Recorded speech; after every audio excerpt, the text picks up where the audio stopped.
Hey guys, Jeff here, just giving you the lowdown. Tonight is elk jerky making night, and I'm using some of the elk that I harvested from this last fall, an Arizona bull elk, and we're going to go through that tonight.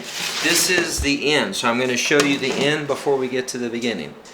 Or is that, I'm going to show you, anyway, we're going to show you how to get to this point, I guess, is the key, and I'm going to show you, really the key to this is couple things. One is to make sure that you have a good slicer so that you can get nice, even, uniformed slices, thin slices, and two, a good seasoning. So a good recipe for a seasoning is always an important thing, and I can kind of share some of the ideas that I have about that, and I can probably even post some recipes here on my page. So just make sure you follow the lowdown and stay close by. But it starts really with this slicer. So what I do, and you can come over here and take a look at this, and if you follow us, you know that we own restaurants, we have a cafe and bakery, and so when I talk about commercial grade equipment, it's something I'm very familiar with. This piece of equipment is one that I use at the house, and it's about as close to a piece of commercial equipment as you're going to get when it comes to a slicer. I have a handful of these, and we use them all the time, but this one is at the one at the house. It's considered a gravity fed slicer, meaning that it simply uses gravity to force that meat along this back tray, and then you simply slide using this handle. You slide and take the meat to the blade, so you're actually moving the meat to the blade stays stationary as it spins right here.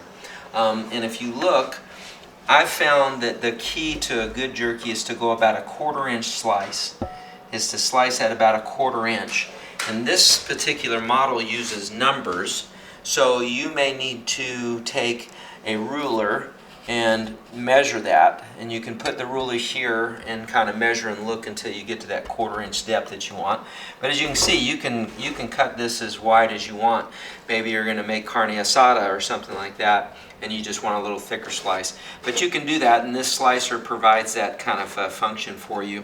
Another nice thing about this one is it has an onboard sharpening station. It has 2 stones, that with a little pressure as you're running the machine, and a little bit of honing oil, and you can always keep this blade right here super razor sharp. So anyway, it starts with a good slicer. And a pro tip, I'll tell you, one key to making sure you can get nice uniform slices is to start with a semi-frozen piece of meat. You know, not like, you don't want it to be, you know, like a popsicle frozen, but I mean just barely thawed enough that it's almost pliable. When you do that and you run that across the slicer, man, you can cut super thin slices and keep them super uniform without gumming up. When you put room temperature meat on here, no matter how sharp that blade is, you're going to wind up with a little bit of a mess. So I like to keep it. It makes cleanup easy. I can show you cleanup on this another time.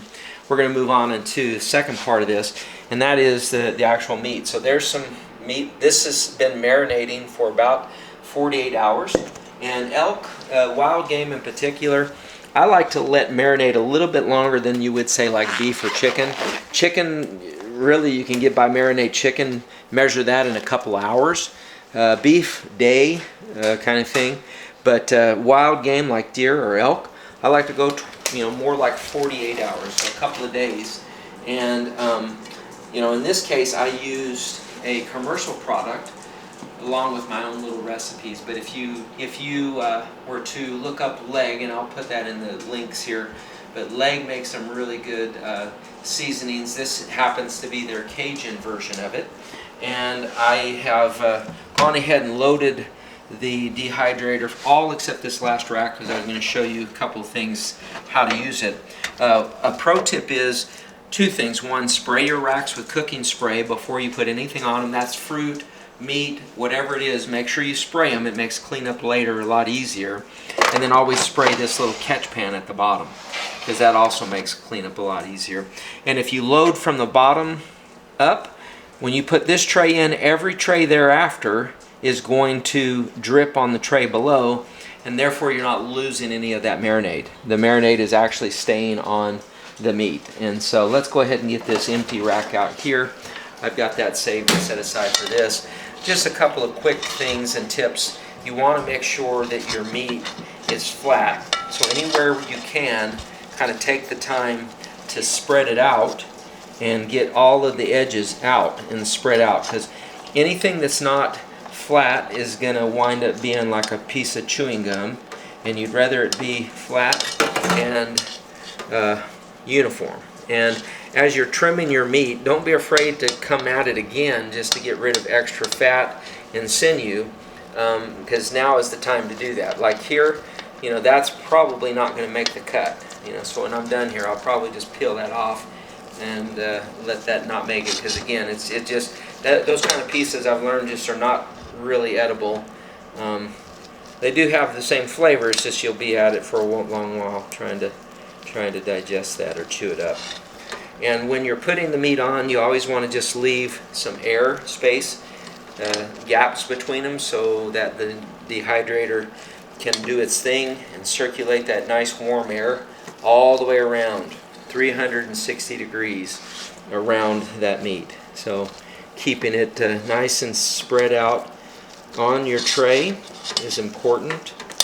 And let's make some room here, because I know I can make this all fit. Yep, there's just probably a little Tetris to get it all on there, make it fit. And then I got one little more piece here, goes perfect spot. And again, take the time to spread out these little pieces and all of that. Then that just goes in your dehydrator. And this guy is a workhorse. I like the functions that you're going to see here. It's simple to operate. Simply hit start.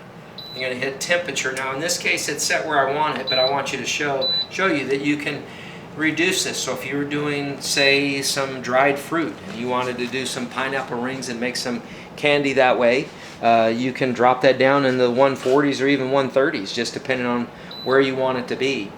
Fish, like if you're doing salmon, you can do that at 145. But red meat and chicken and all of those other meats, they need to get to 165 degrees. The internal temperature has to get to 165.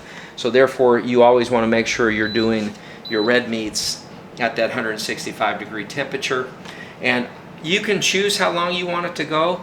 I'm choosing 8 hours. That's just because I know that formula, the 1/4 inch, the spaced out, is going to give me that perfect, just a little bit of pliability to it, but then also it'll tear easy enough too into bite-sized and edible pieces like that. So anyway, we're going to check back on this. When is it? 8 hours. So 8 hours from now we'll check on that to see how close it resembles this.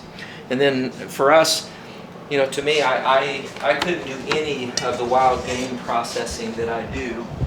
I couldn't do any of it without a quality vacuum sealer. And this LEM MaxVac 500 is an absolute powerhouse.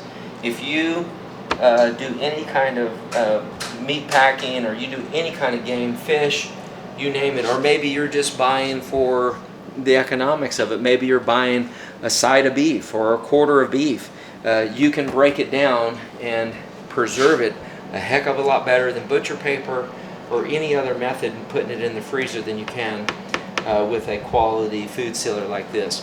And so I love it. You can see I have it packaged up. I've started this already. The LEM also has a variety of bags and ways that you can do it. Some of them come, like this one is considered their 1 gallon bag, but to be honest with you, I know measurements. That looks a lot bigger than one gallon, but you know, anyway, that one comes already as a bag, and meaning that it's sealed that way. Or you can buy rolls, and the rolls are kind of neat because you simply, and they, you know, you can buy this as well, but you simply line up where you want that bag to be. You use this little guide and cut it. So that leaves you basically 2 independent bags, because this one splits in 2, and you do have to seal it, because as you can see, both ends are open like that. But you can seal this, do a manual seal on the very end, simply by hitting manual seal, and you'll see that go from seal to then cool when you know that it's done. And what that does is that provides now just basically a seam down at the bottom where it's sealed along those ridges, and now you have the startings of a bag. And I can go back to my elk, and I'm not going to make this mistake again, but one of the things you always want to do with your Food Savers bag is write on them before you put anything in it. Number one, you might get it wet. Now in the case of this jerky, no problem, but in some cases you're doing raw meat, you might get a little wet on the outside, and writing on it isn't nearly as effective. So here I'm just going to write elk jerky, and since I do different varieties, I am going to put the fact that I do this one is a Cajun and today's date, so 2/22/24, which lets me know how fresh it is. I'm simply going to take a couple of pieces because I consider like this size to be a backpacking size, one that I just need a little pick-me-up. I don't want to eat a whole lot out there, but I need a little bit of protein just to keep me going and tide me over until I can get back to that campfire. So I'm going to make that my little snack pack. When you stuff it down in there, you do have to be aware that sometimes this jerky has sharp points on it. So I always kind of look at it and see where I'm going to get any problem areas that might puncture the bag. But you can see once I've got that on there, that Milwaukee Sharpie is perfect for not smudging, even on plastics like that. So you put it in, and this time you want, instead of just putting your bag along the seal edge, you actually want that to go into this vacuum channel. And when you close it, you can lock it, and you can apply additional pressure if it's needed. I don't think it's going to be on this, but I just hit start. And you can see that makes sure it's a MaxVac 500 super strong motor. It's going to super strong motor is just going to suck that air right out. When it's done, it gives you that release, so you know. And then there's that trademark little seal along the top, and now you have a preserved bag. This could go in your backpack, it could go in the freezer. You could do a lot of things with this, and it's going to last a lot longer than if you just put it in a Ziploc bag or something like that. So anyway, I think that kind of gives you the lowdown tonight for making elk jerky and preserving it. I hope you've enjoyed watching this. By all means, feel free to use any of the links. Go back to the lowdown actual storefront and check out all of the reviews that I do. I do tons and tons of reviews on products that you use and shop for every single day, and I give as honest and accurate, effective reviews as I possibly can. So check us out. Thanks for watching. We'll catch you next time on the Lowdown.